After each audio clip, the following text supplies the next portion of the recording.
Senide maiteok, Jaungoiko gure aitaren poza zuekin. Iraila aurrera doan honetan, ikusentzule maiteok, hemen duzue nire alboan, Aralarko Mikel Goiaingeruaren irudia. Zenbat gaixoen etxeetan ezote den sartu gure aingeru maitea mendeetan zehar Nafarroan. 12. mendetik Iruñeko San Miguel ospitale zaharrera zijoan garaitik hasita, eta gaur Euskal Telebistaren bitartez denon etxeraino. Datorren ostegunez, ospatuko dugu San Miguelen festa, etara alargo santutegitik Euskal Herri osorako otoitza eginen dugu. Gure herriaren fedea sendo eta sendagarri izan dadila denentzako. Judutarren fedearen defendatzaile dugu San Miguel Goiaingerua, eta Elizarena ere, eta Israelgo hainbat gizon emakume gogorki saiatu ziren, etsaiak lur eta herri santuaz ez jabetzeko. Aita santuaren adinduei eskainitako katekesian gaurkoan Judit dugu. Alargun gaztea, bertutez jantzia. Bere zuhurtzia eta edertasunaren bitartez, bere hiria, Betulia, eta Judako herria salbatu zituen Holofernes, Nabukodonosorren generalaren gandik.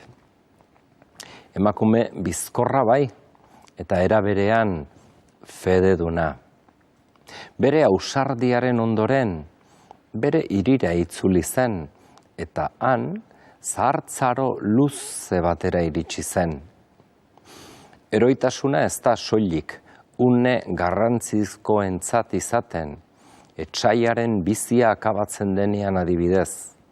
Gure kasuan, maiz, eroitasun hori familia zail batengan egotea da, maitasun tinko bat erakutsiz. Elkarte mehatxatu baten erdian irautea, gaur gizon emakume asko oraindik nahiko gazte direnean jubilatzen dira. Eta galdera litzateke, nola? Itzalean, santutasunean, jakindurian bere bizia garatu. Zeren askotan, jubilazioa ongi merezitako atseden bat izaten da. Hainbat eta hainbat lan eta kezken ondoren. Baina era berean gertatzen da lana erabatuzteak beldur apur bat ere dakarrela. Zer egingo dut orain nire bizitzarekin? Orain arte denboraren betegarri nuen lana erabat galtzean. Hauxe da galdera. Eguneroko lanak harreman multzo bat dakar, bizia irabaztearen asetasuna, bete behar batek ematen duen esperientzia, besteen begirunea, azken finean, egun bete bat eskaintzen digu lanak.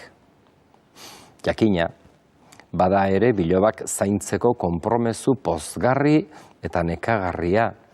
Zeren gaur egun Aitonamonek badute, paper garrantzitsu hori familien baitan. Baina badakigu ere gero eta haur gutxiago jaiotzen direla. Eta gurasoa gero eta urrunago direla. Lan eta etxe bizitzaren gora bereengatik. Batzuetan gainera, gurasoak ez dira Aitonamonen eskuetan eztiketa uzteko alde, soilik ezinbestean eramaten dituzte haurrak beraiengana, eta beste batek hala esaten zidan ironia apur batez. Gaur egun Aitonamonak egoera ekonomiko honetan garrantzitsuagoak bilakatu dira, erretiro pentsioa dutelako. Egoera berriak berriz, belaunaldien arteko ohiko harremanak birmoldatzeko. Baina galdera doa, bizimoldaketa horren esfortzua egiten ari ote gara? Edo egoera material eta ekonomikoaren inertzia sufritzen ari gara, besterik gabe. Belaunaldien arteko elkar bizitza luzatuz doa, eta denon artean saiatzen ote gara, gizakoiago, zuzenago, bihozkorrago, zuzenago egiten eta bizitzen egungo gizarte horien baldintzetan. Aiton Amonentzat bere bokazioaren zati garrantzitsu bat da beraien semei eustea biloben eziketan. Txikiek xamurtasunaren indarra eta euskortasunaren begirunea ikasten dute. Ikasbide ordezka ezinak, Aiton Amonekin errazago direnak ematen eta hartzen. Aiton Amonek bere aldetik ikasten dute xamurtasun eta euskortasuna ez direla soilik, gainbeheraren seinale.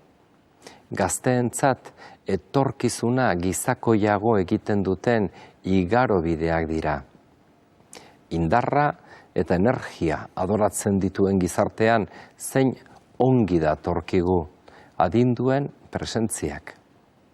Judit gaztea alargundu den bezala eta umerik gabea gainera, baina bere zahartzaroa betetasun eta lasailtasun garai bat da. Jakinik jainkoak emandako betebeharra azkeneraino kunplitu duela. Hau, gizarteari ondare bat usteko aroa da, ez soilik ontasunak ustekoa, pilatutako gauza materialek, diruak eta bar. Jaraunspen edo erentziaz ari garela, batzuetan ondasunetan pentsatzen dugu, eta ez hainbeste ongiaz, zartzaroan egindako ongian, hori delako, utz dezakegun ondoriotasun hoberena. Juditek gehien estimatzen zuen zerbitzariari askatasuna eman zion. Hau bai, begirada erne eta gizakoi baten seinalea dugu. Judit konturatzen da jabetzen persona horren beharraz. Askatu zuen, Jangoikoagandik berak jasotako doaiak partekatuz. Bere bizia ez zuen bakardadean neurtzen, komunikazioan baizik. Irakurri Juditen liburua, eta bizi bera bezala. Emakumea ausarta, xamur eta eskuzabala, benetako emakumea. Hala nahi nuke Amona, Amina, amatxi guziak izaten, ondaretzat jakinduria bilobengan ereinda. Hain materialista den garai honetan, kristauoi dagokigu bizitza ongi borrokatzea. Nor Jangoikoa bezala, inorez Jangoikoa bezala.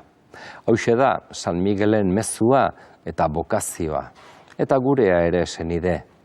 Igande on bat izan dezazula, jaunaren pozetan.